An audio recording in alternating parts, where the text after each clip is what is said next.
బాగా నీలుగుతున్న మంత్రులు ఎవరైతున్నారో రైతు బంధు అడిగితే చెప్పుతో కొడతా అనే మంత్రి ఒకడున్నాడు. ఇంకా చాలా మంది మీటింగ్ పెట్టుకుంటామంటే అడ్డుకునే సన్నాసి మంత్రి. గింత భయపడతాడు ఎవడన్నా మీటింగ్ పెట్టుకుంటామంటే. గంత భయం ఎందుకు నీకు?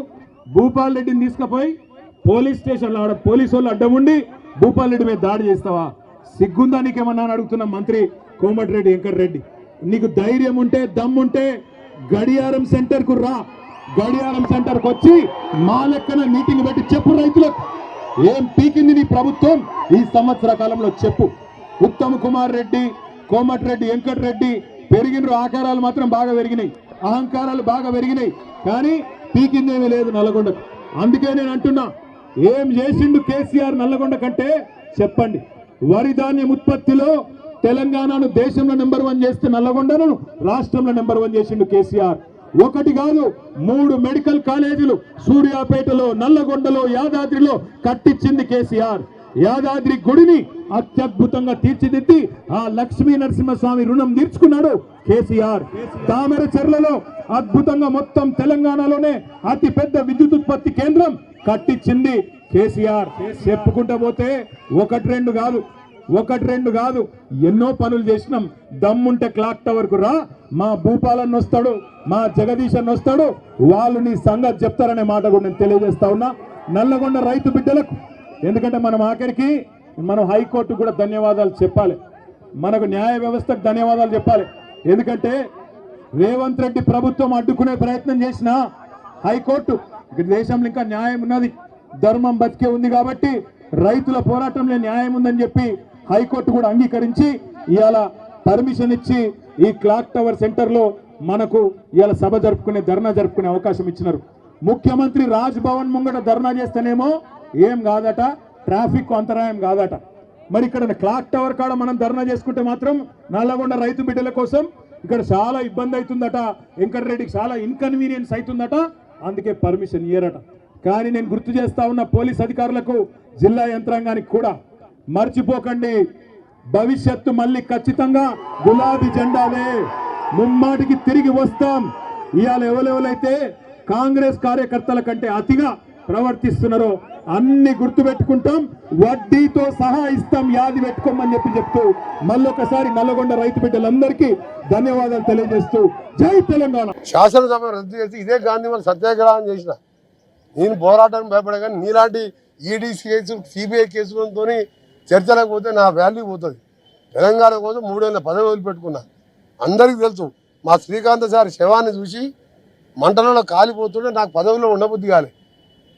నువ్వు మీ నాయన రాజీనామా, ఎలక్షను, బై ఎలక్షను, కలెక్షను, ఆందోళన బెదిరియా, నీకు నాకు పోటేది నాయన. నువ్వు నిమ్స్ హాస్పిటల్ దీక్ష చేసిన ఉప్మా తినుకుంటా విటమిన్ ఇంజక్షన్ తీసుకోండి. గోనె ప్రకాశ్ రావు దగ్గర రిపోర్ట్ ఉంది. నేను గడియారం చౌరస్తాలో రోడ్డు మీద చేసిన ఉస్మానియాల రిపోర్ట్ ఉన్నది, తీసుకోండి. నేను చచ్చిపోయే పరిస్థితులు అరెస్ట్ చేయించిన కిరణ్ కుమార్ రెడ్డి మా సొంత ముఖ్యమంత్రి. నన్ను పట్టుకొని ఛాలెంజ్ అంటే నవ్వుతురు పబ్లిక్ కాడ, నల్గొండ నవ్వుతురు.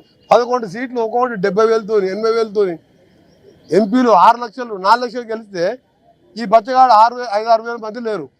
నేను పోయి రోడ్డు మీద నిలబడితే ఈ 10,000 మంది ఏమవుతారు నల్గొండ చౌరస్తల. మా పబ్లిక్ మీటింగ్ పెడితే అన్న పల్లీలు అమ్ముకున్న కూడా రాలే. దానితో నాకు ఛాలెంజ్ అయింది. అందుకని చెప్తున్నా, ఆ బచ్చగాన గురించి నేను మనం మాట్లాడేది. హరీష్ రావు చెప్తున్నా, నువ్వు ఎమ్మెల్యే, కేటీఆర్ నువ్వు ఎమ్మెల్యే, కేసీఆర్ అల్లుడు కొడుకు జాంతానా, ఇక్కడ చట్టం ఉంటుంది. నువ్వు బీఆర్ఎస్ ఎల్పీ పెట్టుకో, బీఆర్ఎస్ ఎల్పీ లీడర్గా నువ్వు కేసీఆర్ ఉంటే పెట్టుకో, డిప్యూటీ లీడర్గా హరీష్కి, సిఎల్పి బీఆర్ఎస్ ఎల్పీ సెక్రటరీ కేటీఆర్కి. అప్పుడు దానికి సమాధానం చెప్తావు. ఉట్టెంపల్లి లేకుండా ఇంత సీనియర్ మినిస్టర్ నేనేం సమాధానం చెప్పాలి?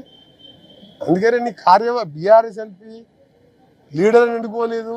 ఆ లీడర్ 5 సార్లు అసెంబ్లీ పెడితే బయటికి రాలే. ఆ పార్టీ గురించి మాట్లాడడం అనవసరం టైం వేసి దాని బదులు ఇటువంటి బాధ్యతల దగ్గర పోయి ఏమైనా సహాయం చేస్తే పుణ్యమని వస్తుంది.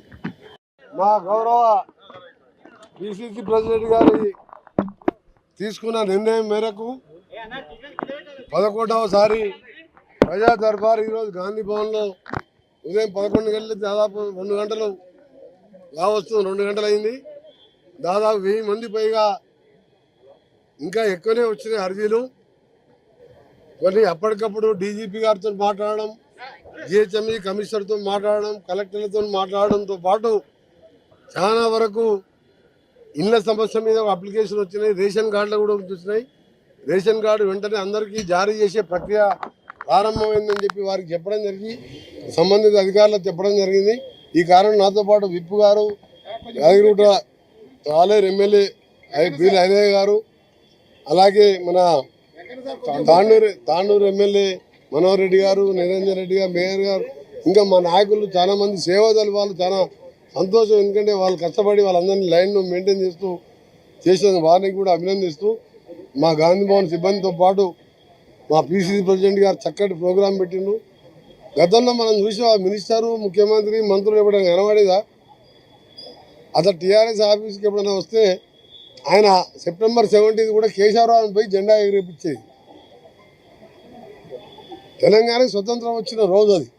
అంబేద్కర్ జయంతి కానీ వర్ధంతి కానీ బయటకు వచ్చేవాడు కాదు. ప్రగతి భవన్లకు, ఎమ్మెల్యేలకు, ఎంపీలకు, సొంత పార్టీ వాళ్ళకి లేదు. నాలాంటి ఎంపీ వాళ్ళు ఎన్నోసార్లు అపాయింట్మెంట్ అడితే కూడా ఇవ్వలే. ఆఖరి deputy CM home minister Mohammed Ali లోపలికి పోతే హోమ్ మినిస్టరు హోమ్ గార్డ్ ఎంట పడితే 120 స్పీడ్లో ఒక కారు రిటర్న్ వచ్చింది. హోమ్ మినిస్టర్ కారు కూడా బయటికి వెళ్ళి కొట్టిన రోజులు ఇవి. ఆ రోజుకెళ్ళి గద్దర్ గారు అయితే రోడ్డు మీద గంటల వద్ద ఎండలో నిలబడ్డాడు. కానీ ఈరోజు చూసిండు సెక్రటరియట్ కానీ, ఇంటి దగ్గర కానీ, మేము మినిస్టర్ క్వార్టర్లో కానీ, ఆఖరి గాంధీ భవన్లో ప్రజా దర్బార్ పెట్టుకుంటున్నాం. ఎమ్మెల్యేలు ఊళ్ళలో తిరుగుతున్నారు. ఈ ప్రోగ్రాం కంటిన్యూ చేస్తూ ప్రజలకు పోతూ ఒక్కొక్క కార్యక్రమాన్ని అమలు చేస్తున్నాం. మొన్న కూడా 4 లాంచ్ చేసినాం. దాని మీద నిన్న మన బచ్చగారిని మాట్లాడించడానికి మేము మాట్లాడదలుచుకోలేము. మాకు చిత్తశుద్ధితో చెయ్యాలనుకున్నాం. ఉన్న ఆర్థిక పరిస్థితిని చక్కదిద్దుకుంటూ 1 by 1 అన్ని ఇంప్లిమెంట్ చేస్తున్నాం. అందులో భాగంగానే ఇవాళ ప్రజా దర్బార్లు కూడా ప్రజల సమస్యలు నేరుగా తెలుసుకోవడం చాలా సంతోషంగా ఉన్నది. మంచి కార్యక్రమం.